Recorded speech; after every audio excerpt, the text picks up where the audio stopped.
नमस्कार दोस्तों, मैं मंजुलता। इकोनॉमिक्स विद मंजुलता में आपका स्वागत है। और आज मैं जो वीडियो बना रही हूँ उसका सब्जेक्ट अलग है। अभी तक मैंने जो भी वीडियोस बनाए हैं वो 8 साइड के कक्षा 12 के अर्थशास्त्र के बनाए हैं। और अब ये मैं वीडियो बना रही हूँ कक्षा 12 एजी के लिए। और उस सब्जेक्ट का नाम है कृषि अर्थशास्त्र। और उस कृषि अर्थशास्त्र में आज का जो टॉपिक है, पहला अध्याय है, वो है अर्थशास्त्र की परिभाषा है, जिसका अध्ययन हम आज करेंगे। अब अर्थशास्त्र की परिभाषाओं को जानने से पहले हम जान लेते हैं कि अर्थशास्त्र क्या है।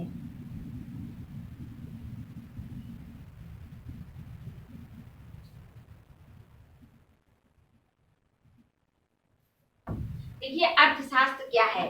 अर्थशास्त्र एक ऐसा विज्ञान है जो मनुष्य को अपनी आवश्यकताओं की पूर्ति के लिए धन कमाने का तरीका बताता है और उस धन को किस प्रकार से अपनी आवश्यकताओं पर खर्च करे जिससे उसे ज्यादा से ज्यादा संतुष्टि मिल सके। यही अर्थशास्त्र का मुख्य उद्देश्य है। अब अर्थशास्त्र में जैसे कि डॉक्टर जाता है अपने अस्पताल जाता है, दुकानदार जाता है अपनी दुकान पर जाता है, वो सभी लोग आर्थिक क्रियाएं करते हैं।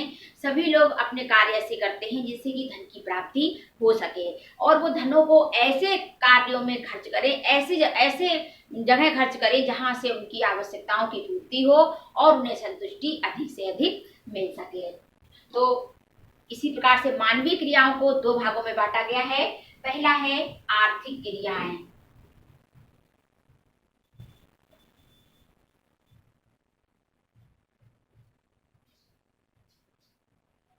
और दूसरा है अनार्थिक क्रियाएं।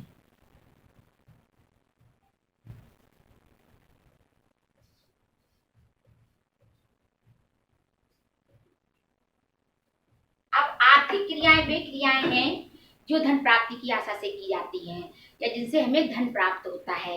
जैसे डॉक्टर का रोगी को देखना, मास्टर का विद्यालय में पढ़ाना, लोहार का लोहे के बर्तन बनाकर बेचना या लोहे का सामान बनाकर बेचना, बढ़ई का फर्नीचर आदि बनाना, ये नर्स के जैसे कार्य है, सेवा करना। तो इन सबके कार्यों के बदले में हमें धन की प्राप्ति होती है। तो ये क्रियाएं कहलाती हैं आर्थिक क्रियाएं। और अनार्थिक क्रियाएं वे क्रियाएं होती हैं जिनके बदले में हमें कोई भी धन की प्राप्ति नहीं होती है, कोई किसी भी प्रकार का धन नहीं प्राप्त होता है। जैसे कि माता का बच्चे को पालना, व्यायाम करना या मंदिर में पूजा करना या अपने मनोरंजन के लिए गाना गाना या अपने मनोरंजन के लिए खेल खेलना, क्रिकेट आदि। तो जो आर्थिक क्रियाएं होती हैं उन्हीं का अध्ययन अर्थशास्त्र में होता है। तो जो कृषि अर्थशास्त्र है इसके अंतर्गत सबसे पहले हमने अर्थशास्त्र के अर्थ को जाना कि अर्थशास्त्र क्या है। फिर हम इसके बाद में जानेंगे कृषि अर्थशास्त्र क्या है। तो अर्थशास्त्र के हमने अर्थ को जाना क्योंकि आर्थिक क्रियाएं जो भी होती है वो अर्थशास्त्र के अध्ययन का विषय वस्तु है। अब हम आ जाते हैं परिभाषाओं पर। अर्थशास्त्र की परिभाषाओं को मापना कठिन है कि इसके दो कारण हैं।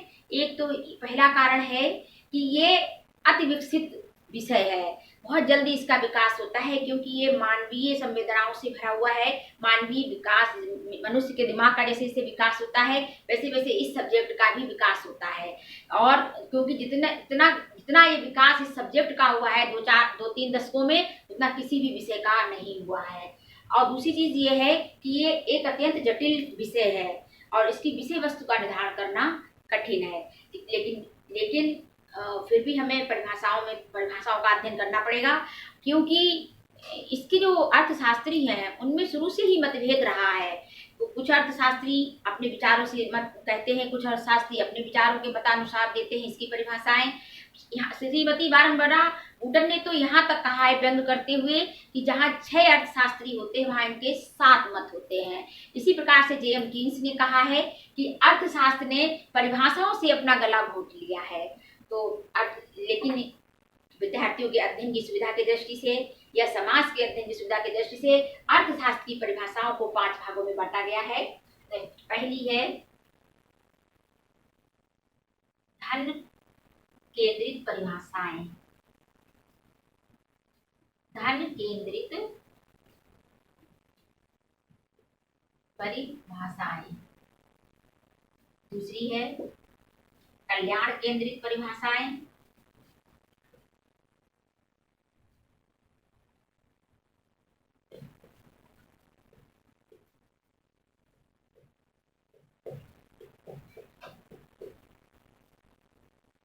और तीसरी है सीमितता केंद्रित परिभाषाएं।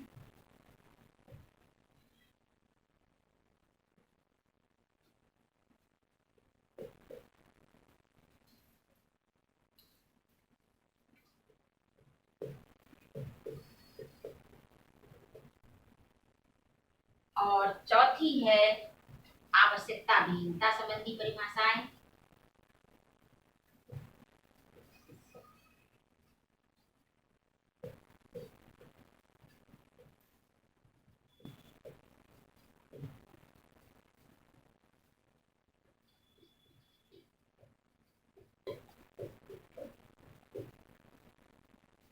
और पांचवी है विकास केंद्रित परिभाषाएं।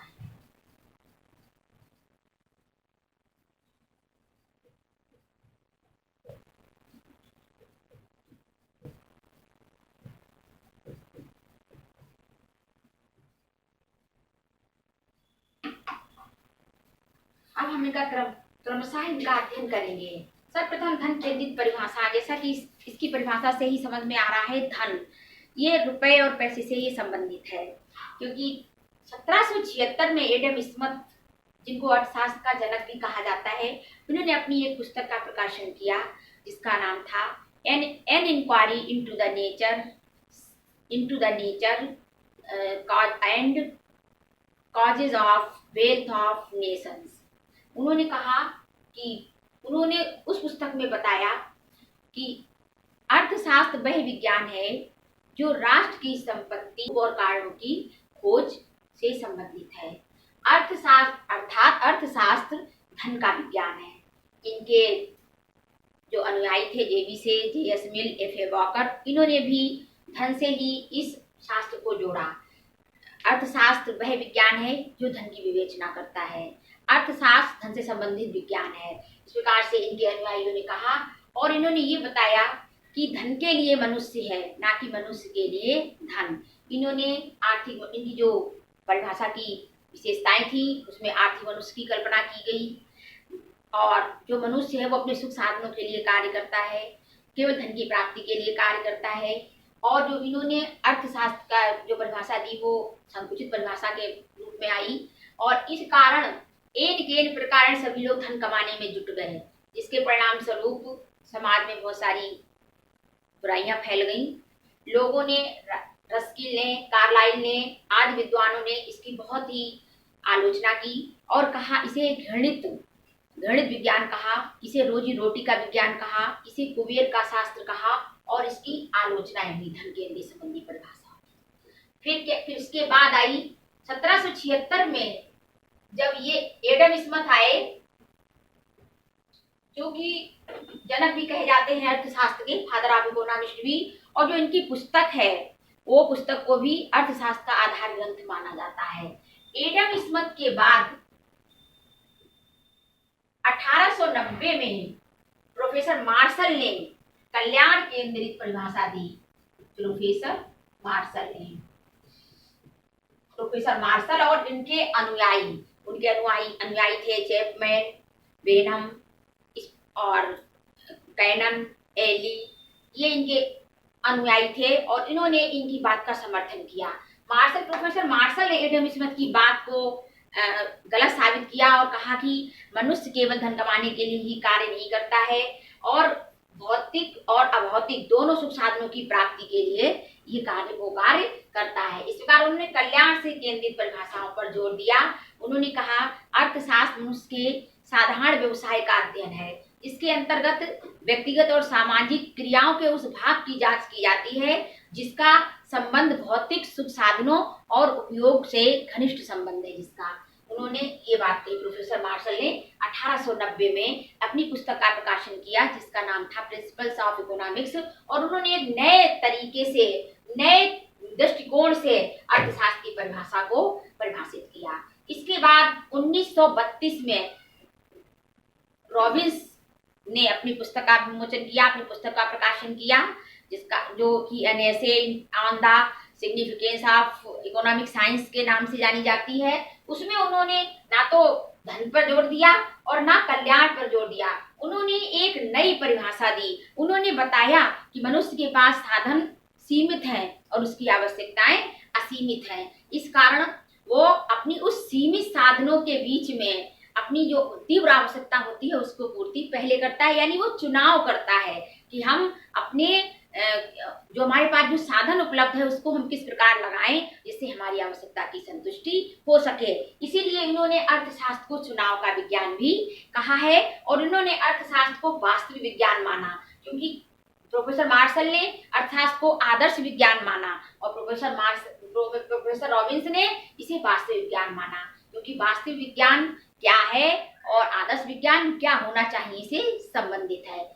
इस प्रकार से इनकी भी विशेषताएं कि उन्होंने सीमित साधनों को बताया, उसके वैकल्पिक प्रयोग बताए और असीमित आवश्यकताएं बताई।